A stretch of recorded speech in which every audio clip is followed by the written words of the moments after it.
boa tarde a todas, todos. Eu sou Marúcia Weiteli, diretora executiva do Instituto Água e Saneamento. Essa é a última mesa do nosso dia de debates muito ricos sobre os 5 anos desde que foi alterada a lei de saneamento no Brasil.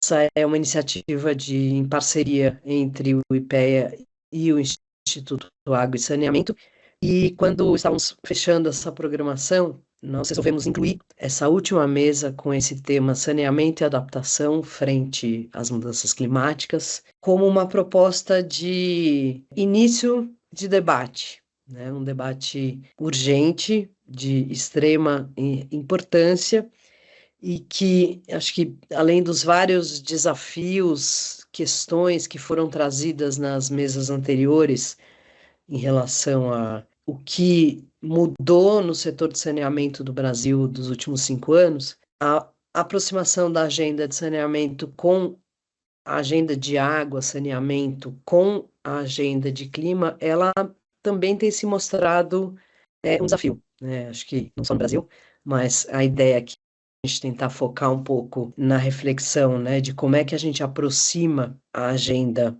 de água e saneamento com a agenda de clima, em especial da adaptação. Para isso, a gente tem hoje conosco o José Guesti, que é o consultor sênior para essa parte, né, para a área de ação climática da Sanitation and Water for All, Água e Saneamento para Todos, SWA, que é uma iniciativa ligada à ONU, à Unicef, e é uma rede que inclui, né, como parceiros, tanto as partes dos governos quanto da sociedade civil de diversos países do mundo.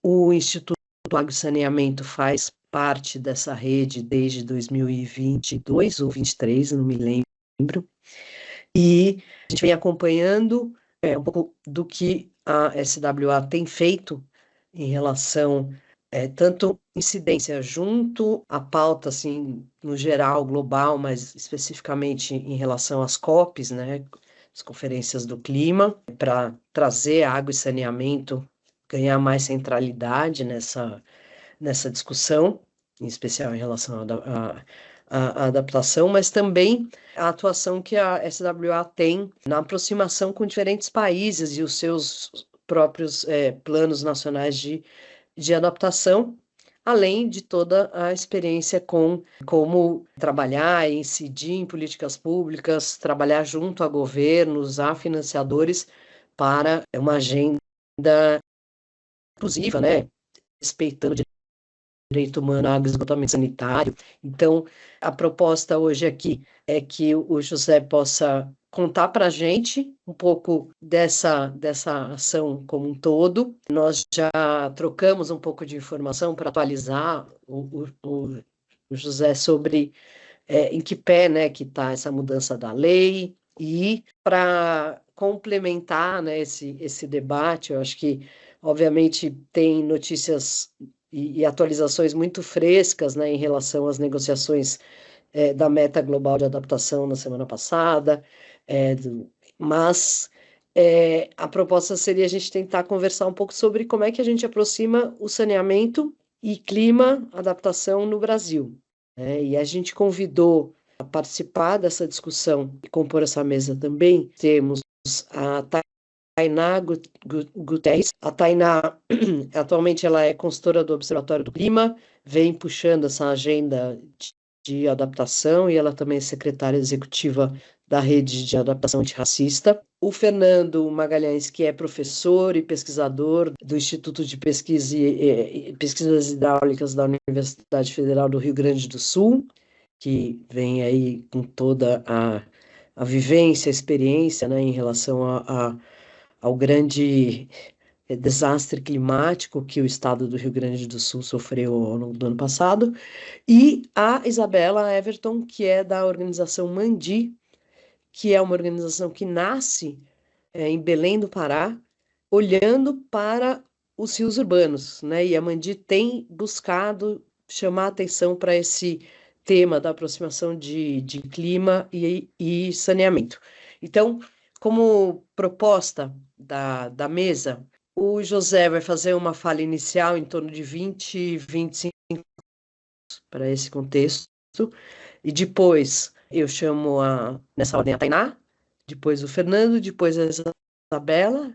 A gente mantém 10 minutos cada um, deu uma atrasada um pouco aqui no início da mesa, então talvez a gente possa prolongar um pouquinho até 15 para 6 horas no máximo.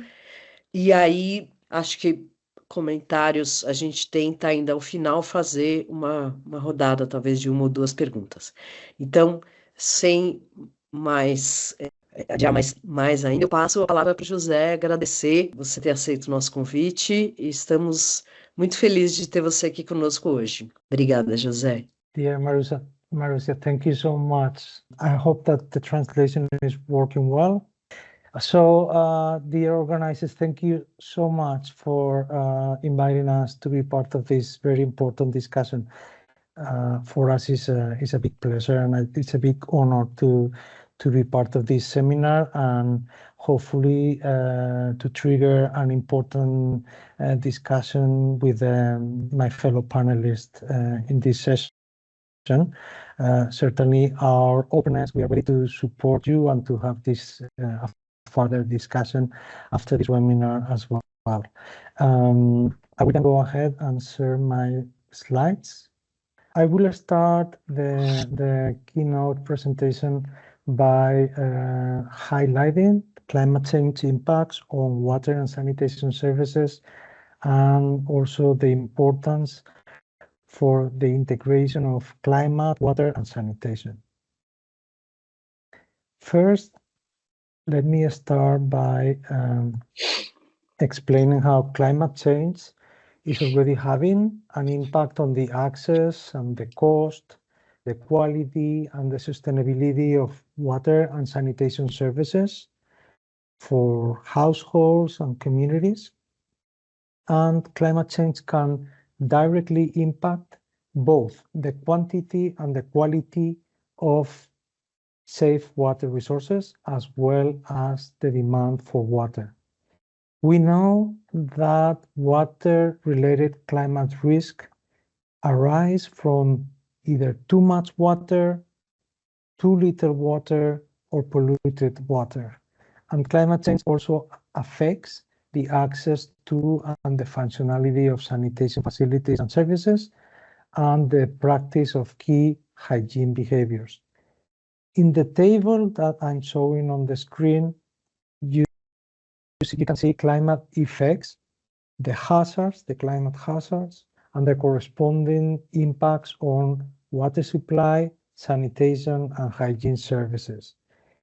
Basically, what we can see is that climate change affects communities both directly and indirectly in many different ways. From the more obvious ones, leading to dehydration or malnutrition, right through to a reduction in sanitation and hygiene practices and reductions in water quality, which of course we know is leading to increased vector-borne and infectious diseases.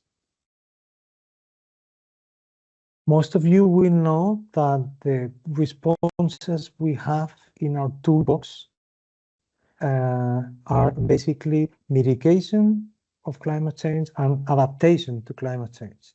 Mitigation broadly refers to those technological solutions that help with the reduction of greenhouse gases emissions, and also those that provide sinks to the emissions, such as the forests and the oceans.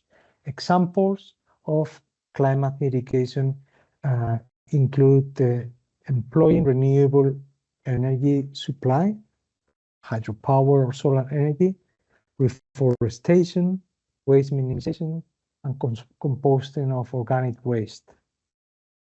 On the other hand, we have adaptation to climate change, which comprises adjustments to moderate the harm or also to exploit beneficial opportunities. Examples at the infrastructure level comprise the rainwater harvesting, increased storage and water conservation, increasing the efficiency of water supplies, or the adding to the mix of water supply alternative water supply sources such as desalination.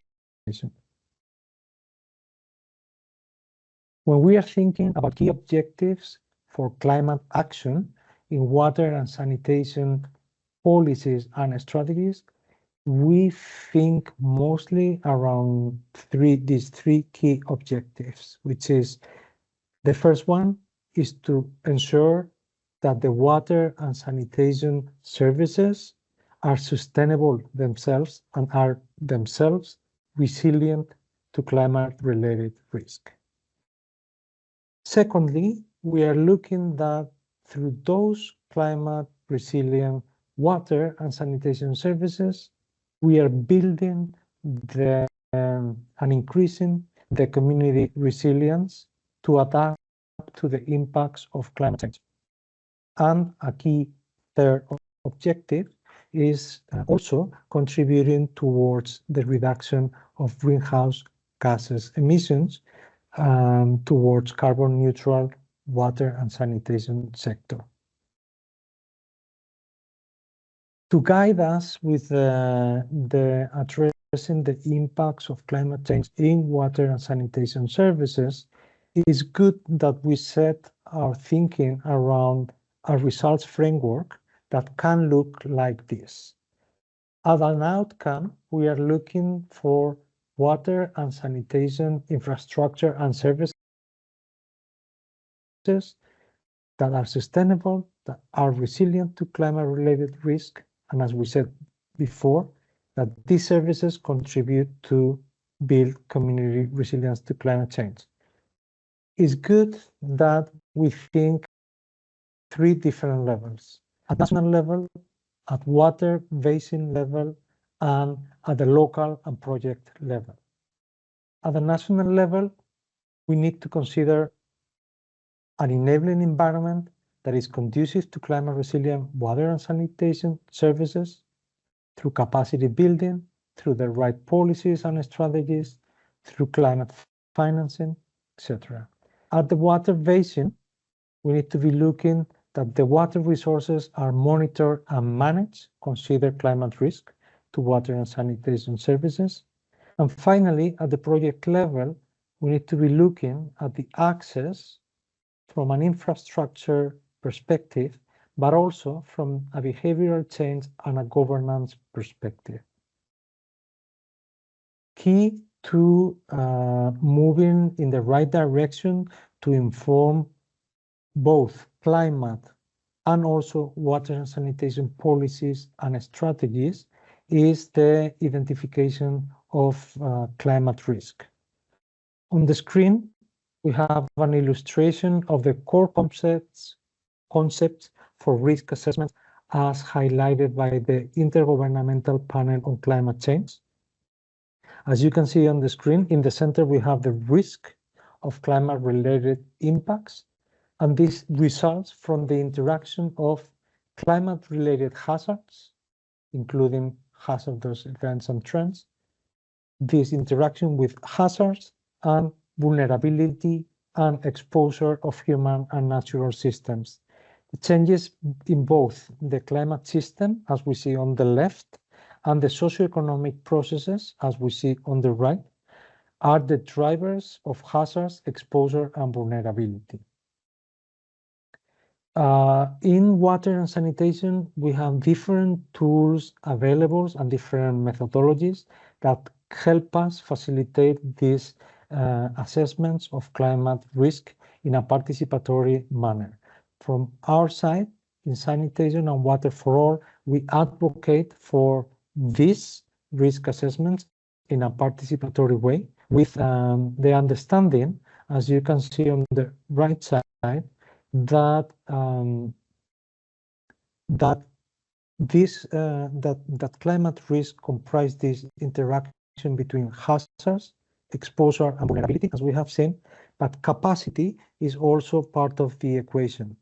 while we will be looking at reducing exposure and vulnerability to climate change, at the same time, we will be looking at increasing the capacity. I won't go into the detail of this tool, but certainly I will be happy to provide you with a hyperlink to the full tool with a description of how it can be applied. I just wanted to bring something closer to you in Brazil, right? We like to illustrate the importance of understanding climate risk when we speak to our partners in countries such as you by bringing some visuals and some figures that can help us understand. What you can see on the screen is on the left, a flat risk map. As you can see, there are different levels of intensity in the region, including Brazil, from low to extremely high flat risk. We also need to consider the information that you are familiar with in terms of access to sanitation in this case, right? In Brazil, we see that there are big disparities between rural and urban areas with different levels of sanitation, including a large percentage of rural populations still with limited and unimproved sanitation. If we aim to include and to integrate climate and sanitation, we will need to have a good understanding on where there is overlap of the lack or poor access to sanitation overlaps, for example, with flat risk, because that will give us the key priorities for interventions that are climate resilient sanitation, and will tell you what are the communities in which interventions are needed first. The same apply for the overlap of drought risk with access or lack of access to water supply. Again, we see some, in the case of Brazil, we see some different levels of access in both rural and urban areas. And in rural areas, we still see that there is a small percentage of communities served with unimproved water supply sources. Again, this overlap of lack of access to water supply with drought will give us where priority action is needed. We're trying to illustrate this with this other figure. In the center, we have this black circle that illustrates the people in Brazil that is living in high-risk climate-impacted areas. On the left, we have this gray circle that highlights those millions of people that they still lack access in the country to safely manage water, sanitation, and hygiene. It is in this overlap that it's blinking, right, where attention is needed, because it is in this overlap where people live with insufficient access to water and sanitation, and at the same time they are highly exposed. It is for these people, it is for these communities that the priority is the provision of new and resilient water and sanitation services.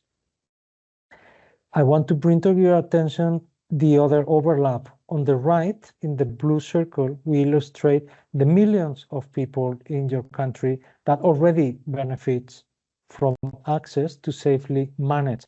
While it's safely managed, is not necessarily climate resilient water and sanitation services. Here, in this overlap, these millions of people that do have access, but they are climate impacted, highly exposed, here the priority is for retrofitting existing water and sanitation services. I want to bring your attention as well, something that Marusa was speaking at the beginning, which is the sector reforms, the development of a national adaptation planning framework in your country. From our side, at Sanitation and Water for All, when we speak with countries like we're doing with you, we highlight the importance of building bridges between climate strategies and water and sanitation strategies. On the climate strategies, such as the National Adaptation Plan that is being developed in Brazil, needs to be well informed by the priorities for adaptation that relate to water and sanitation services. It is us, water and sanitation stakeholders, that we need to be part of the making and the consultations around the national adaptation plans.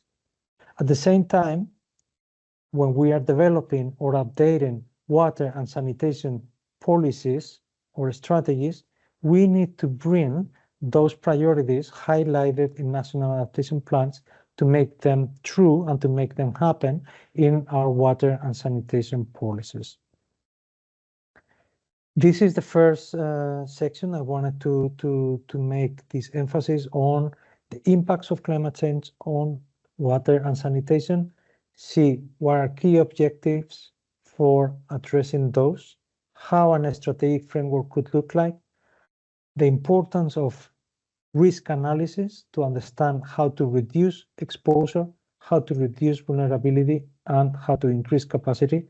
And then I have emphasized the importance of building bridges between climate, water, and sanitation policies. I will move now on to discuss quickly some global advances when it comes to climate negotiations and climate agreements. The Paris Agreement, that it was established in 2015, of which Brazil is clearly a signatory party, establishes in its Article 7 the so-called Global Goal on Adaptation that, aligned to what I have just mentioned, aims at enhancing adaptive capacity and reducing vulnerability to climate change. At COP26 in 2021, the parties to the Paris Agreement established a 2-year work program in which I participated, dedicated to unfold the global goal on adaptation, dedicated to unpack Article 7 of the Paris Agreement. We celebrated at COP28 in 2023 that what it's called the United Arab Emirates Framework on Global Resilience was adopted by consensus, and after long 2-year discussions, it came with 7 thematic targets for global adaptation and includes the first thematic target is on climate resilient water supply and sanitation. The framework is completed with 4 policy targets around the development of risk assessment, identification of adaptation options, implementing them, and monitoring.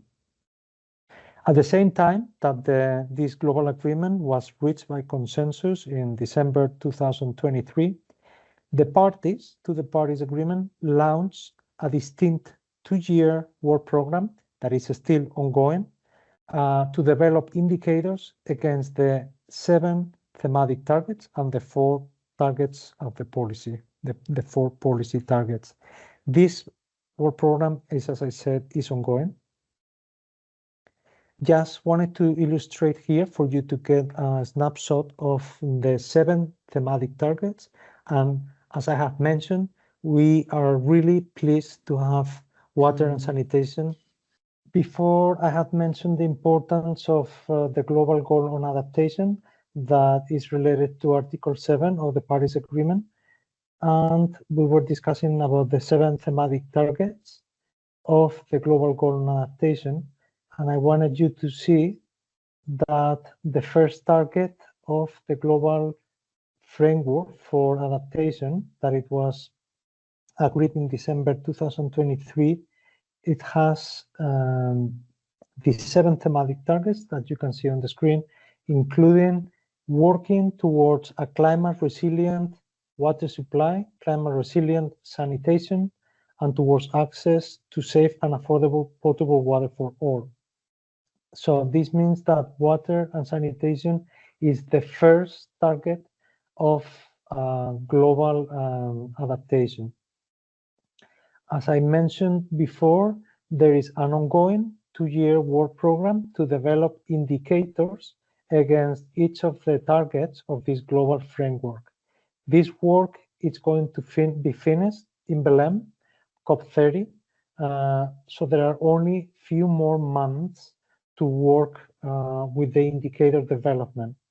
The process started last year with more than 9,000 indicators, and as of 2 weeks ago, the experts working on indicator development have put this list down to 490, while the objective at COP30 in Belém is to get an agreement around no more than 100 indicators. For the first target on water supply and sanitation, we are down for more than 2,000 indicators to, at the moment, 33 indicators, and the process needs to continue to reduce to around 9 or 10 indicators. I also wanted to let you know that 2 weeks ago, in the climate conference in Bonn, in preparation for COP30, the COP30 Brazilian presidency announced the key objectives for its presidency. And I want to bring to your attention that there are 6 areas in which water has been included by COP30 presidency as part of building resilience for cities, infrastructure, and water. There is a full objective on water management and another one on solid waste management. In this one, I was explaining about the 7 thematic targets, and in green, it is highlighted that the target refers to climate resilient water supply and sanitation. In the next slide, I was discussing the indicator process that it's aimed to be concluded in Belém. And here I was mentioning how from an initial point last year of 9,000 indicators, we are now down to 490 indicators, including 33 for water supply and sanitation. And the expectation is that the full framework adopted in Belém will have no more than 100 indicators total. The next slide, please. I was then talking about the COP presidency release objectives for COP30 in Belém, and I mentioned that water is captured under building resilience for cities, infrastructure, and that there is a standalone objective on water management and on solid waste management. And I will finalize now with the next slide, please. I just want to show you quickly, because obviously we don't have time. If I can have the next one, just to show you that from the next slide, please. The next one. In Sanitation and Water for All, we have a tool that it may be useful for you. It's this brief on adapting to climate change and fostering a low carbon water and sanitation sector, where you will see that there are checklists, as we can see on this right side. It's a tool to assess the building blocks and their water and sanitation climate resilience perspective. So for this process that you are navigating now with the sector reform, this tool can be useful. And I will show you another in the next slide. This other important tool, which is, it has taken us more than a year with many partners to agree on a definition of what is climate resilient water supply and climate resilient sanitation. This definition is being adopted by many stakeholders, and we invite you to consider this definition and to make it part of the sanitation sector reform that you are undergoing. For the interest of time, maybe I won't go through it now, but just to let you know that this is available, and I'm happy to follow up, obviously, with sending you this definition and this policy brief after. I will paste now in the chat box the link so that you can download these 2 documents that I have just shared.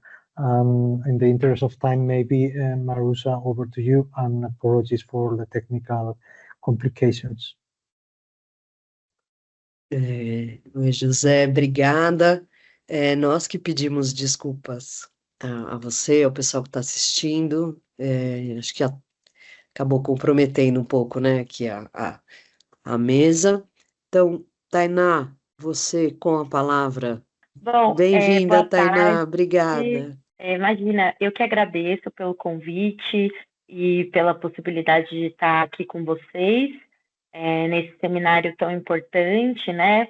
Eu falo aqui em nome do Observatório do Clima, né? Desse grupo de trabalho que o IAS faz parte, que é um grupo de trabalho da rede do Observatório do Clima, que a gente vem trabalhando com a agenda de adaptação, e a gente tem o privilégio de poder aprender muito com o IAS sobre essa perspectiva da adaptação em relação a essa agenda de saneamento, né? Acho que o que tenho para contribuir, né, nessa perspectiva é trazer um pouco dessa reflexão que a gente tem feito no grupo de trabalho e nas discussões que a gente tem levado na rede por adaptação antirracista, que é a importância de transversalizar essa agenda do saneamento dentro das políticas de adaptação para garantir um olhar mais integral para a política de saneamento, né, para as obras de infraestrutura que envolvem, né, o saneamento básico, para a garantia dessa resiliência climática, que muitas das vezes envolve também essa dignidade integral das comunidades, especialmente as comunidades periféricas, as populações negras, indígenas e quilombolas, que historicamente sempre foram negadas ao direito de ter um saneamento básico, de ter esse direito à água tratada, né? E todos esses componentes que se ligam a uma saúde, um bem-estar, né, que é interrompido dado a inacessibilidade de um saneamento adequado, né? Quando a gente fala dessa perspectiva transversal, acho que é importante a gente pensar que no contexto das agendas climáticas, né, em especial da adaptação, a gente já está falando inerentemente de uma agenda que é multidisciplinar, que é transversal, que não tem possibilidade da gente conseguir produzir políticas que sejam setorizadas, porque um setor impacta o outro quando a gente está pensando na adaptação. E por essa razão, olhar para o saneamento e para políticas de adaptação que envolvem saneamento de maneira integrada é a única forma da gente conseguir fazer uma adaptação transformativa, que de fato dê acesso a quem mais precisa. A gente tem um cenário muito grave de ausência do que a gente tem de padrões globais e nacionais de acesso a saneamento no Brasil, uma disparidade muito grande, conectada com muitas políticas de má adaptação, e a gente precisa corrigir, que a gente está falando nessa efetividade e nesse lugar de colocar o Brasil enquanto protagonista de uma agenda de adaptação, né? Quando a gente olha para o Plano Clima Adaptação, que é hoje esse instrumento de política pública nacional, que vem para conseguir construir um panorama de resposta para adaptação que contempla todos os setores, a gente vê o saneamento colocado numa perspectiva ainda muito tímida, conectada com a agenda de recursos hídricos, um pouco conectada com a agenda de infraestrutura, ali, né, na perspectiva do Ministério das Cidades, mas que ainda não tem a robustez que a gente precisa e que é adequada para o contexto em que a gente vive, né? Então, a gente tem pensado formas de incidência política nesse lugar que consiga colocar essa necessidade de ambição para essa agenda, que consiga, de fato, corrigir desigualdades, né? Acho que é importante lembrar que o IPCC já trouxe para a gente o quanto a agenda de adaptação climática só vai conseguir ser efetiva se a gente se comprometer com a correção das desigualdades. E eu acho que falar sobre acesso a saneamento e políticas de infraestrutura adequadas ao contexto de cada uma das comunidades é justamente fazer essa correção das desigualdades em busca de uma política de adaptação que faça sentido. Então, eu acho que é muito importante a gente olhar para esses dados e para toda essa perspectiva de falta de acesso e de políticas de má adaptação que foram sendo geradas, né, naquele puxadinho de pequenas correções de reformas, ao invés de construção de políticas estruturais, para que a gente consiga, agora olhando para esse plano, que vai ter uma vigência de 10 anos, conseguir ter uma ambição maior, com metas e indicadores que consigam ser condizentes aí com as nossas necessidades. Acho que, por fim, né, trazer esse componente racial é muito importante para que a gente consiga defender a importância de colocar dados racializados para enxergar quais são as populações que hoje estão mais submetidas a essa falta de saneamento básico, né, a essa falta de tratamento de água, a essa falta de moradias adequadas, para que a gente consiga, a partir disso, entender quais são esses grupos prioritários para essa agenda de adaptação.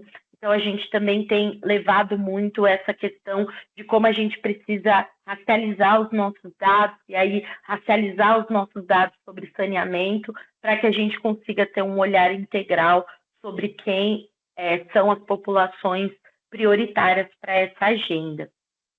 Eu acho que era mais ou menos isso que eu queria trazer de contribuições, e fico à disposição para trocar mais e interagir aí com todo o público que está participando. Obrigada pelo espaço.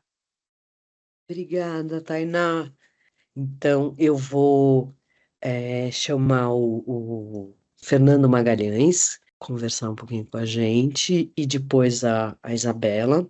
Fernando, você está por aí? Aqui, estão me escutando? Ou não? Então, Som? já, escuto. Você com a palavra, se conseguir falar em torno de uns 10 minutos, eu acho que agradeço. Primeiro eu queria agradecer, então, pessoal, pelo convite. Eu acho que é um tema bastante complexo. A minha ideia vai ser falar com vocês um pouquinho sobre essa experiência do Rio Grande do Sul. Então, eu gostaria de falar um pouquinho sobre impactos na infraestrutura. Então, a ideia é mostrar aqui para vocês o que acontece, né, num evento extremo, como o caso da inundação, e alguns desafios, né, algumas tomadas de decisão que são realizadas, e essencialmente o fato de a gente não estar preparado para o evento e não ter um plano de contingência, de emergência, e também a nossa política não está preparada ainda para trabalhar com isso no setor de saneamento, né?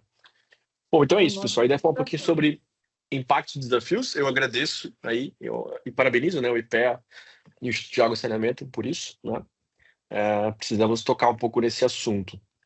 Tá, a primeira imagem que vocês vão ver, pessoal, é um pouco até diferente do que o José mostrou para a gente, mas é que os estudos que a gente vem verificando na área de climatologia e hidrologia mostram, né, que o Sul tende a não somente ter escassez e estiagem, né, mas também a ter as inundações. Então, e um ponto que é bem importante mencionar é que os eventos extremos tendem a ser mais frequentes. É isso que as modelagens vêm demonstrando para a gente, né? Então, a tendência é que o centro e o norte do país tenha cada vez mais estiagem, mais seca e mais frequente, tá?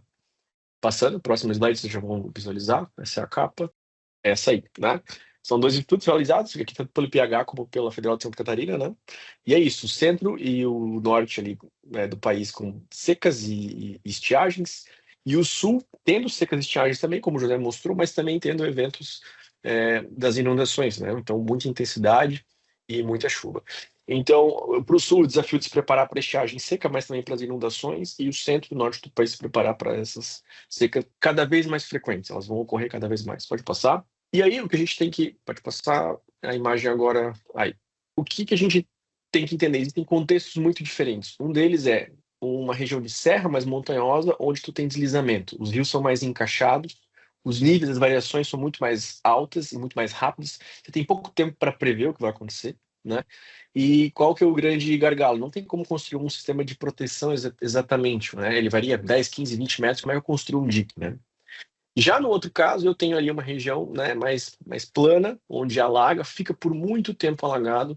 Aqui eu consigo prever um pouco melhor, né? Essa água chega mais lenta, não na mesma velocidade, tá? O risco de morte diante do deslizamento não existe, né? Mas a questão é o tempo que fica inundado e aí a essência, né, a necessidade de ter um sistema de proteção. Próximo slide.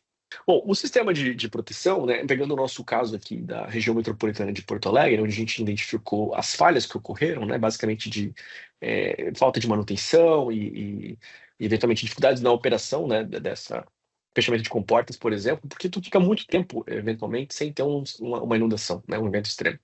E aí, quando ele vem, às vezes a gente está vendo agora se repetir isso constantemente, né, por causa dessa aumento de frequência. Tá? A gente teve problemas essa semana, teve 23, teve 24. Então, são vários ventos, né, não da mesma magnitude do que a inundação de 24, mas muito impactante, né? E aí, muitas vezes, o projeto não corresponde à cota correta do dique, então ele acaba não atendendo, entrando água, né, tendo galgamento de dique, né? Algumas comportas, às vezes, colapsam, as válvulas flap, né, que para você retirar a água da drenagem, acaba não funcionando. Então, se você não tiver uma gestão né, baseada em desastres e riscos, né, você acaba não... até a discussão era de retirar esse sistema de proteção por vários períodos que a gente ficou de seca e de estiagem, e agora faz todo sentido, né, não retirar, melhorar esse sistema, né? Enfim. E aí, os impactos, né? Eu vou falar um pouco dos impactos no saneamento, né? É claro que tivemos mortos, desalojados, né? Pessoas desabrigadas. A extensão foi basicamente quase todo o estado. Aconteceu de 24 de abril a 2 de maio, basicamente, mas ficou por 30, 45 dias, teve repique, né? Então, muito tempo inundada a região metropolitana, embora na Serra esse impacto é muito mais rápido, né? Mas uma estimativa é que a gente teve ali em torno de mais ou menos de 2 a 3 milhões de pessoas sem acesso à água. Então, o risco é muito grande, né, de contaminação, tá? Aumento de casos de leptospirose, né, e depois dengue, o que é bem comum em outros eventos como esse que a gente já viu no mundo. Bom, tem mais esses detalhamentos podem ser vistos em um trabalho que a gente escreveu aqui, né, com vários colegas do IPH e de outras universidades, pode passar. E aí é importante entender que a previsão ela é extremamente importante. Então, eu preciso ter um bom monitoramento dos meus corpos hídricos, né, de estações, e, enfim, para poder prever isso e me preparar para o evento, né? Isso é algo que a gente desenvolveu aqui no IPH, percebeu que falta uma infraestrutura adequada para fazer isso, né, no país, de forma geral, tá? E isso é essencial, é o ponto inicial para que a gente possa ter para evitar os danos desses impactos das inundações. Bom, e o que tive elaborando, né, que foi um gargalo que a gente identificou, é que faltam instruções de como proceder. Como é que o setor de água, de esgoto, de resíduos pode agir, né, diante de uma situação como essa, em diferentes cenários, centralizados, urbano, rural, né? Quais são as medidas para tratamento de água, quando eu fico sem água, enfim. Então, guias, manuais, notas a gente foi elaborando, pode continuar, eles pode passar nos próximos slides. É, a gente vem elaborando diagnósticos, né? Além desses guias e manuais, pode passar o próximo slide, a gente vem produzindo algumas ferramentas de como tomar a decisão. A gente viu que isso o país não tem esses procedimentos, né? E até mesmo informações sobre como usar soluções baseadas na natureza, até que ponto cidades esponjas elas são adequadas e funcionam. Em alguns casos é só mesmo uma solução que não vai atender inundações de grande porte como essa, eventos extremos. E aí, um outro projeto que a gente vem desenvolvendo é o projeto Climazano, aqui dentro do estado, né? E aí eu já adianto vocês, né, que é muito maior o impacto pós o evento, tá? Em si, a própria inundação, né? Porque você tem um aumento grande da turbidez por vários dias, as zetas não conseguem entregar água na qualidade adequada, ou sofrem, pelo menos, para entregar essa água potável, né? E você tem uma mistura com esgoto, resíduos, então a água fica poluída por muitos dias, né? O risco associado, o risco microbiológico, é muito maior após 15, 30 dias, eventualmente, do que aquela própria primeira água que vem da inundação. Esse projeto está rolando há um ano, né? E a gente vem mostrando isso. E recentemente aí, eu até agradeço, né, eu, a Lizzie, o Gesmar, né, e alguns colegas aqui do PH escrevemos esse artigo no boletim do IPEA, né, e eu vou comentar um pouquinho sobre ele. E aí a gente pega em 2 pontos, né, na integralidade, né, que é trazida na política, e a falta dela é um grande problema quando o evento ocorre, tá, porque você acaba tendo um setor todo desestruturado e não conseguindo responder de forma eficiente. Pode passar. O outro ponto vai aparecer no próximo slide é a questão da articulação, né? Então, falta articulação nessas políticas e elas se fazem extremamente necessárias para a gente conseguir ter uma cidade mais resiliente. Então, a infraestrutura existente ela já é falha, já é ineficaz e incompleta, nós estamos tentando universalizar, né? Pode passar para a gente pontuando os itens. E aí, os eventos extremos, eles potencializam essas falhas, é o que a gente percebeu e eu tenho demonstrado isso aí, né? E aí, a necessidade de uma gestão sistêmica integrada e articulada. E para isso, né, o último item ali, é que a gente precisa amadurecer e melhorar nossas estruturas de governança e de regulação, que são estruturas que não estão também preparadas para eventos como esse. Tá? Então a gente está lá no modelo ainda, né? Há pouco colocamos água, ainda temos alguns desafios de colocar água, né? Estamos tentando universalizar esgotamento, né? Pode passar. As nossas cidades não estão preparadas para sistemas de proteção contra cheias, né, que seria o andamento, né, e aí pode passar muito mais distante ainda do que ter uma cidade planejada, né, um tecido urbano planejado sensível à água, né. Então vamos lá para os impactos.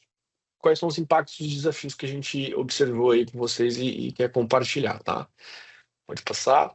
Então, basicamente, né, quando o evento ocorre, os times não estão integrados de água, esgoto e resíduos, né? Eventualmente, o próprio time de água não consegue conversar um com o outro, eletromecânica, com a parte de tratamento, etc. Você está com condições alagadas, sem condição de operar, então o sistema para, né? Não tem energia elétrica, as redes, os elevatórios estão todas obstruídas, você tem que entrar, tentar acessar, não tem acesso, as áreas estão afetadas, né? A própria cadeia de suprimento tua não funciona, das aquisições, né? E aí o próprio dano à própria infraestrutura em si, né? Que dependendo do caso, ali, como eu mencionei, ou serra ou uma zona mais plana. O que a gente vê como caminhos, meios, né? Antes, só para mencionar, então, a água fica contaminada, né? Aumenta o custo operacional, turbidez altíssima, interrupção do sistema, pode passar, os esgotos começam a se misturar, extravasar, né, nessa condição, tá? O sistema fica totalmente inundado, né? A drenagem pode passar por si só, não está mais funcionando, ela foi realmente impactada, e os resíduos, pode passar, entram em contato, depois também tem que fazer a gestão e o manejo desses resíduos, que é um outro desafio, a grande quantidade de resíduos, né, para retirar, né?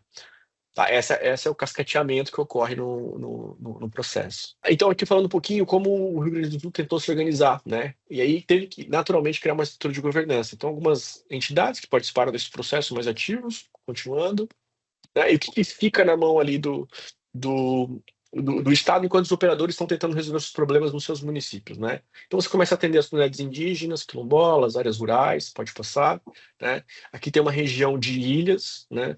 Então tentar implementar essas estações de tratamento móveis e compactas, pode passar, levando para essas comunidades que já têm um déficit muito grande, mas ele é um ponto crucial, porque o prestador muitas vezes está resolvendo problemas, né, da população ali no sistema centralizado, pode passar, né?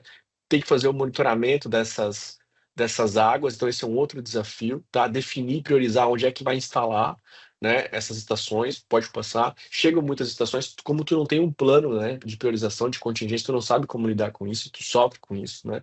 O monitoramento é essencial, porque tu está entregando água potável de outra forma, continuando.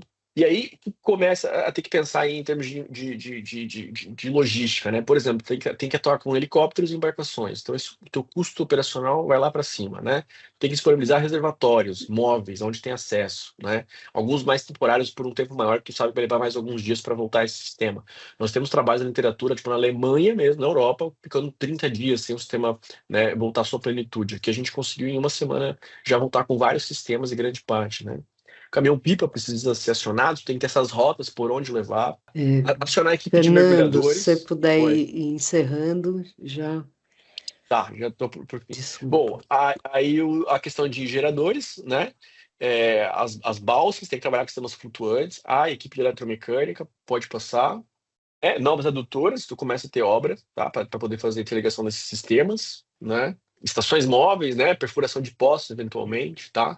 E sistema de contenção para reativar. Tá? Para concluir só, não precisa, Lizzie, passar não, aí já senão vai ficar são muitos slides ali para fechar. Mas assim, a gente entende que o plano de contingência de emergência precisa ser revisto, precisa ser cobrado, fiscalizado, regulado, né? A gente precisa melhorar nossos planos municipais de saneamento nesse contexto, né? Os mapas de inundação, as manchas de deslizamentos, o risco de suscetibilidade, né, a esses deslizamentos, isso precisa entrar na pauta do planejamento, revisar esses planos diretores. Tem área que é difícil e não deveria, né? Está sendo ocupada, tá? E acho que esses são alguns caminhos, né, para a gente poder melhorar esse processo, tá? Sim, eu passo o material para você. Já mandei pro Alesi, ele pode compartilhar sem problema algum. É isso, pessoal. Legal, Fernando. Muito obrigada. Isabel, passar a palavra para você. A gente vai aqui pedindo para os palestrantes e também para o pessoal que está assistindo, acho que a gente vai tentar ir até às 18 horas, tá? Pelo menos poder ter uma fala de novo de cada um. A Isabela está aí? Vocês me escutam? Sim. Boa tarde, Sim. Isabela. Bem-vinda. Perfeito. Então, gente, boa tarde a todos e todas. Licença para estar aqui, peço essa licença e agradeço o convite, né, do IAS. Eu acho que essa a nossa trajetória enquanto organização que trabalha para mobilizar as populações nos territórios e compõe essas populações nos territórios para visibilizar os rios urbanos, se conecta diretamente também com o nosso trabalho com o saneamento, né? Então, a partir dessa perspectiva, a gente trabalha fazendo essa conexão e água, saneamento e clima. Bom, né, somos essa organização, uma organização composta majoritariamente por mulheres, com sede em Belém, e a gente atua na agenda de saneamento básico e adaptação climática. A gente está buscando incidir nessa melhoria dos índices de saneamento nos maiores municípios da Amazônia Legal, né?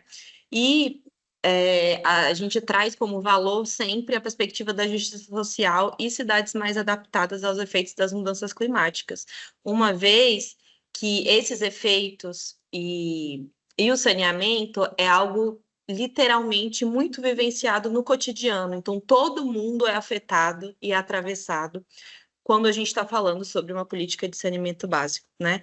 E todo mundo que mora numa cidade que é entrecortada por rios é diretamente também afetado por essas águas. Então, a gente busca trazer qual é a relação que a gente, enquanto população, tem com as nossas águas urbanas e, logo, a partir das agendas também de saneamento básico.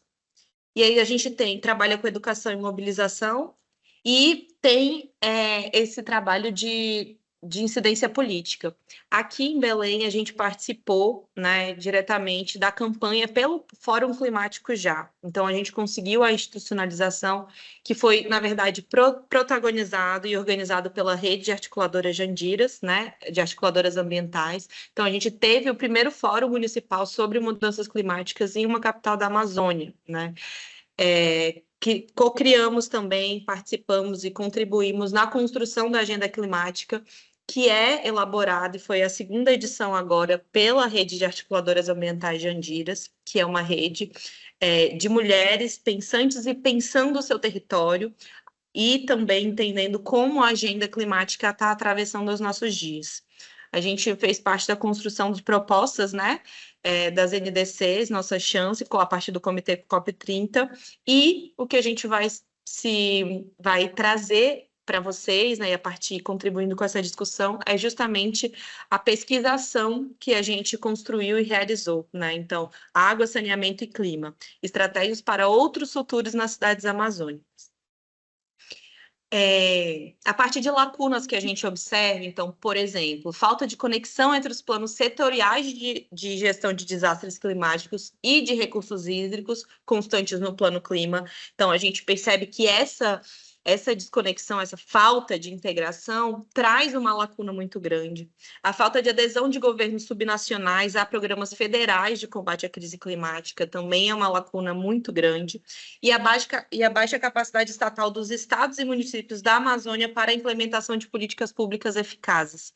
A partir desse olhar para essas lacunas, a gente, então, vai constrói uma pesquisação, uma pesquisa popular que envolve a equipe Mandi, as pessoas nos territórios que a gente, então, estuda. Então, são 17 entrevistados e oficinas de cartografia social, para que essas pessoas, então, que estão nos territórios, possam desenhar e cartografar como os impactos, né, do saneamento, do entrecortamento dos rios nas cidades afeta a nossa vivência, né, geográfica na cidade. Então, a partir de tudo isso, somado à revisão bibliográfica, a gente construiu uma pesquisa que foi com foco em 3 territórios. Então, a gente tem Belém, que é da onde eu falo, Terra Firme, dentro de Belém foi Terra Firme e Ilha de Caratateua, que é conhecida também como Outeiro, aqui, Macapá, Congós e Ilha Redonda, e Manaus, Beco do Nonato e Estação de Tratamento Água e Esgoto.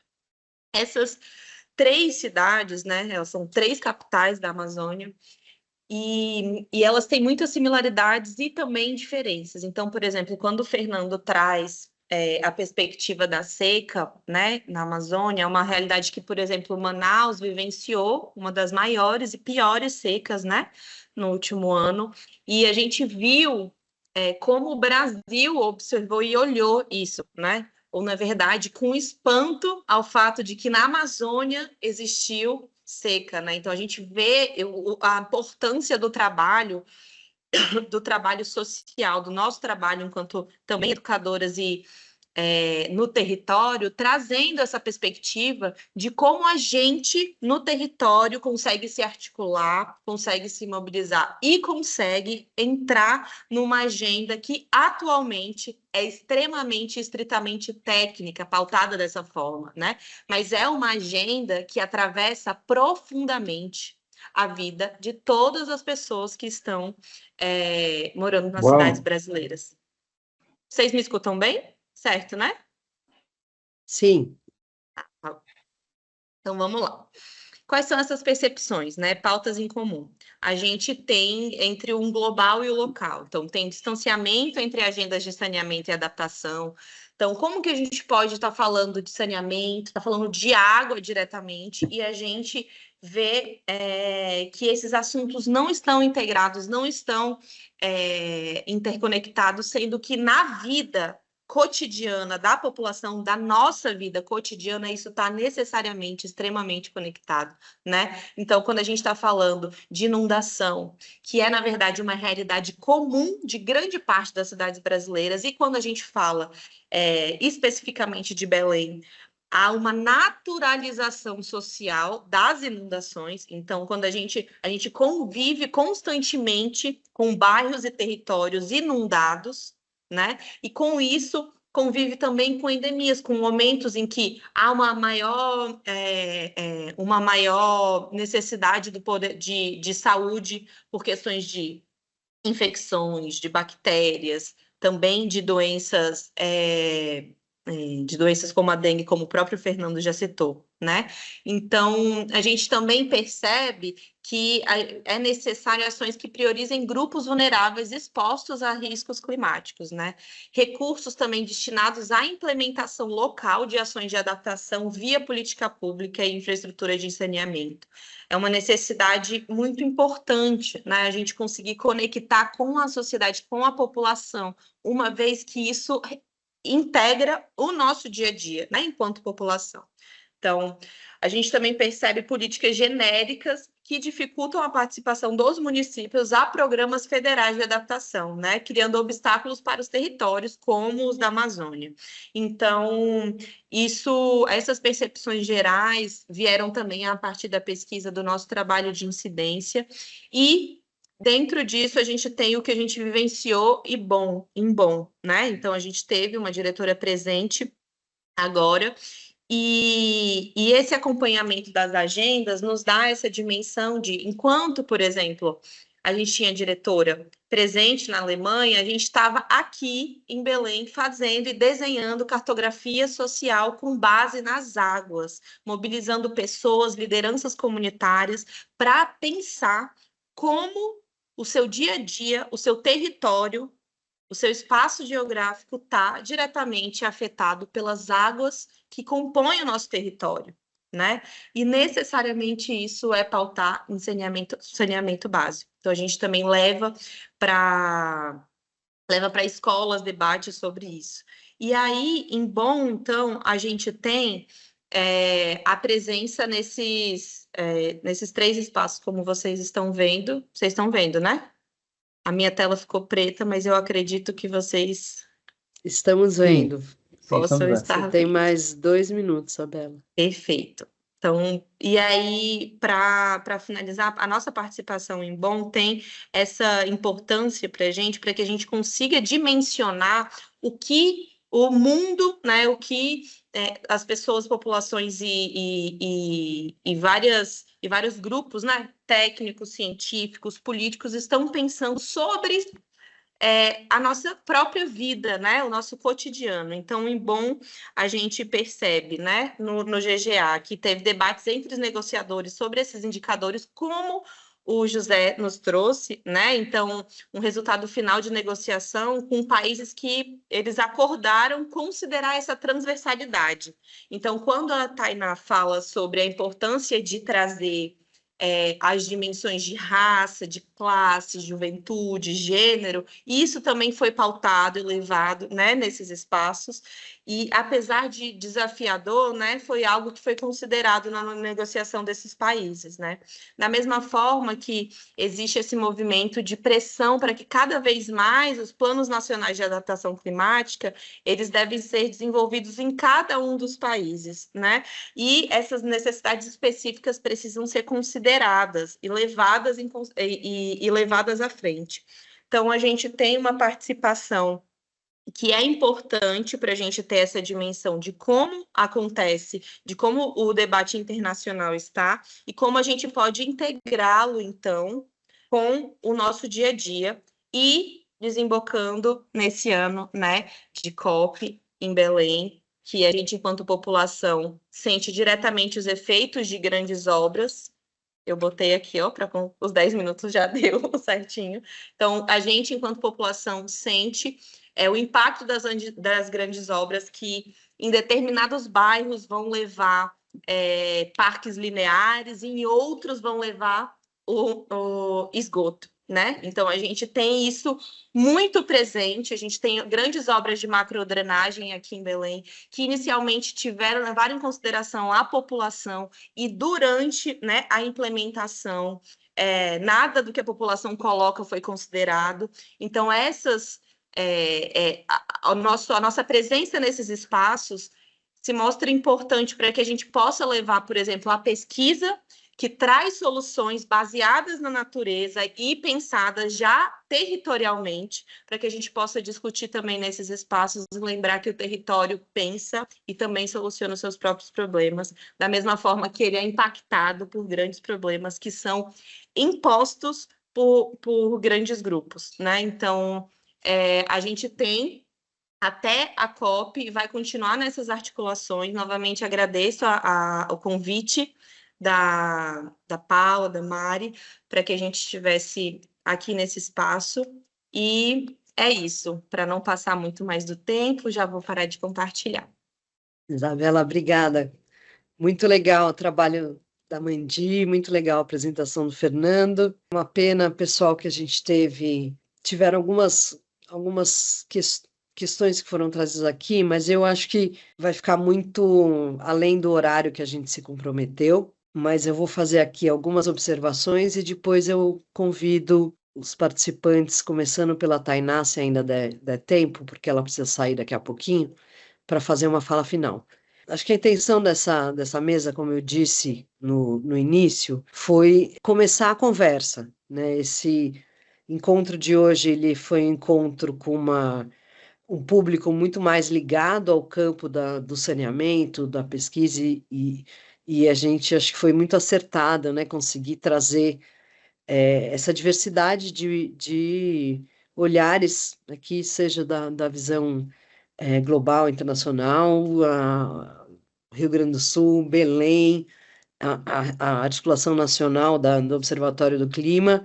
Acho que era esse o objetivo, um pouco começar a aproximar essas agendas. Acho que da parte do IAS, esse é um tema que a gente vem olhando cada vez mais, né? Como é que aproxima adaptação com saneamento. A gente lançou esse ano uma publicação que chama Saneamento e Adaptação, está disponível no nosso site. E não só a gente aprende nessa publicação quanto que o saneamento é um setor muito vulnerável aos eventos climáticos e à mudança do clima, mas também um setor absolutamente estratégico, né? Porque o cuidado com a água ele é absolutamente essencial para a construção de estratégias robustas de adaptação, para sucesso em termos de resiliência. Acho que os exemplos que foram trazidos aqui dão um pouco dessa ideia. Então, eu queria agradecer ao pessoal que está assistindo até agora, agradecer ao IPEA pela parceria. Nós vamos disponibilizar todo o conteúdo do seminário de hoje em breve no YouTube e também no começo do ano. José, só a gente gostaria que você fizesse uma fala final, cada um de vocês. No próximo semestre, no começo do segundo semestre, o IAS, já anunciando aqui, a gente vai convidar o José novamente e o pessoal da Sanitation Water for All para conversar mais sobre esse assunto. E também estamos conversando com o pessoal do Observatório do Clima para fazer um encontro específico sobre saneamento e adaptação, uma vez que o setor de saneamento não foi contemplado dentro dos planos setoriais do Plano Clima, e então hoje é só o começo. Pedir para a Tainá, se ainda estiver aí, se puder fazer uma fala inicial, uma fala final, desculpa, e aí depois José, Fernando e Isabela para a gente fechar. Bom, queria agradecer imensamente pelo espaço e pela possibilidade de estar fazendo parte desse momento tão importante, né, de diálogo e de construção. Acho que essa reflexão sobre como a gente consegue espelhar essa agenda internacional e essas negociações internacionais de adaptação na nossa agenda interna do Brasil, nas políticas de adaptação do governo federal, estadual e municipal, é muito importante para que a gente consiga garantir que a ambição que a gente tem colocado para dentro do Plano Clima, para essa robustez de planejamento sobre as políticas de adaptação, se espelhem na prática e a gente consiga implementar políticas de adaptação, em especial, né, políticas de saneamento, com recursos suficientes para corrigir as desigualdades. E acho que para isso a gente precisa continuar tornando esse diálogo um diálogo cada vez mais aberto, cada vez mais conectado em rede, cada vez mais fazendo essa ponte do local para o nacional e do nacional para essa agenda global. Acho que foi muito importante poder trocar com a Mandi lá em Bonn e poder pensar, né, ali naquele espaço, na agenda da meta global de adaptação, quais eram esses caminhos que a gente poderia colocar para garantir essa priorização que a gente acredita naquela agenda, mas também voltar e pressionar por melhores resultados no Plano Clima Adaptação, que até o momento não apresentou indicadores, né, para essas metas que estão sendo planejadas pelos setores. Então, acho que a gente tem um caminho de ambição nessa volta, né, das agendas internacionais, também no contexto da política pública do Brasil, e acho que estar em rede, podendo dialogar sobre isso, aumenta a nossa força para conseguir fazer uma incidência política que faça sentido, né? Então, coloco super à disposição para a gente seguir dialogando e construindo junto, e agradeço pelo espaço e parabenizo aí o IAS e o IPEA por essa realização. Obrigada. Obrigada, Tainá. José? I just wanted to say thank you again. Thank you for inviting the Secretariat of Sanitation and Water for All. We are excited to be part of this discussion.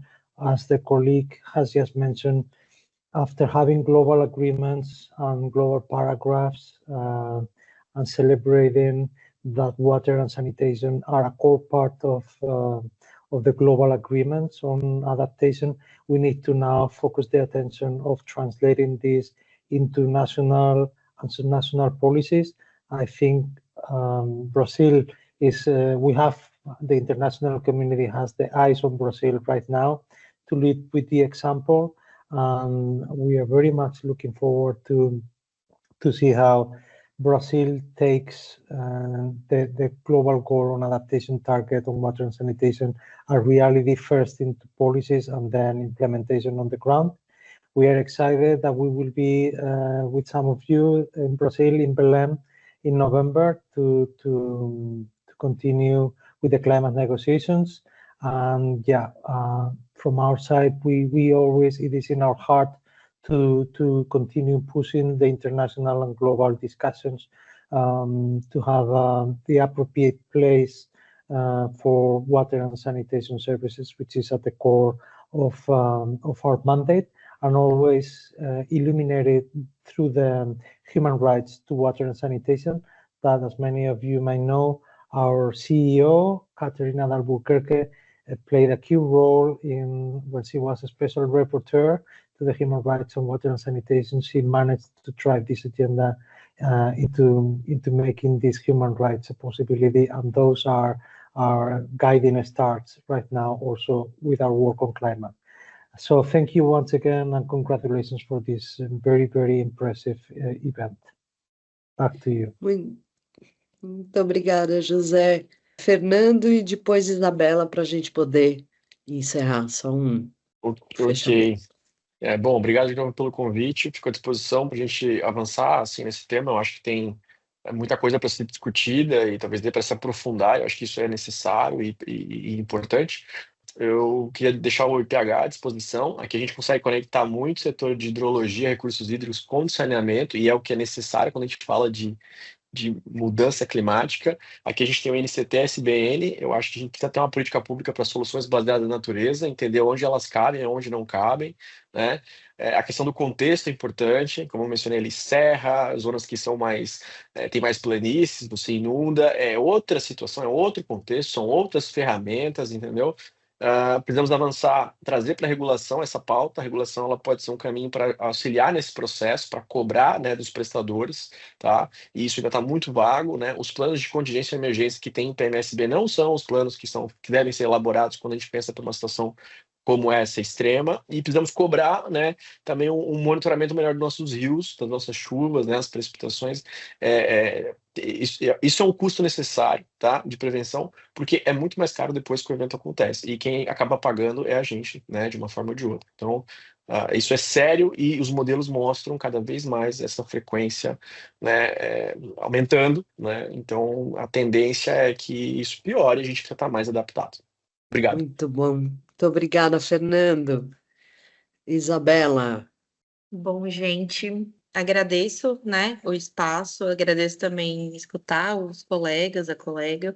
Acredito que tem muita confluência com o que a gente está trabalhando. Então, por exemplo, na nossa pesquisa, a gente traz justamente, divide as estratégias de adaptação e saneamento em 3 frentes: infraestrutura, governança, em 4 frentes: infraestrutura, governança informacional e social. E eu, escutando a todos e todas aqui presentes, percebi muitas dessas frentes, né, e que a gente, então, possa seguir entendendo as diferenças territoriais. Então, embora a gente tenha pesquisado 3 capitais, né, da Amazônia, Macapá, Manaus e Belém, essas 3 têm muitas similaridades, mas também tem suas diferenças. Então, Belém tem graves problemas com inundação, Macapá com áreas de inundação e de ressaca, já Manaus com deslizamento de terra, seca, também inundação e fumaça decorrente das queimadas, né? Então, trago isso para exemplificar o que o Fernando acabou de falar, né? Então, a gente tem que entender as especificidades de cada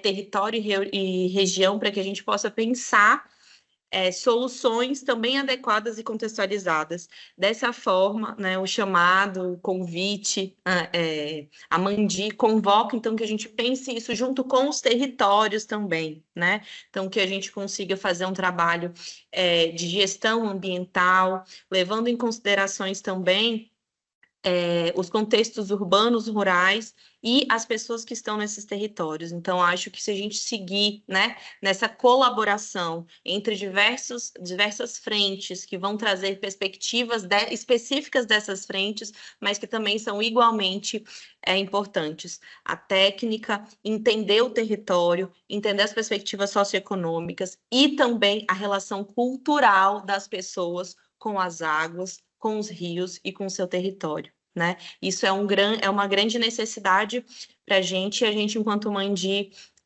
tem trabalhado para isso e ficamos muito felizes de poder colaborar com vocês e que a gente possa seguir colaborando. Então, muito obrigada e ótimo fim de tarde, fim de noite para a gente. Não sei se o José está de noite ou de dia, enfim, mas ótimo fim de dia para a gente. Obrigada, Isabela, e obrigada ao pessoal que está assistindo. Parabéns também para o pessoal do chat, que teve muita conversa, foi bastante rico. Agradecer a participação, agradecer a parceria do IPEA, e o material em breve estará disponível no YouTube, e todo mundo que se inscreveu vai receber o certificado de participação. E eu convido também para seguir o IAS nas redes, assinar nossas newsletters, e assim vocês vão ficar sabendo dos próximos desdobramentos dessa conversa.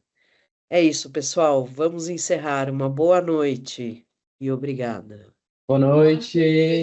Até mais.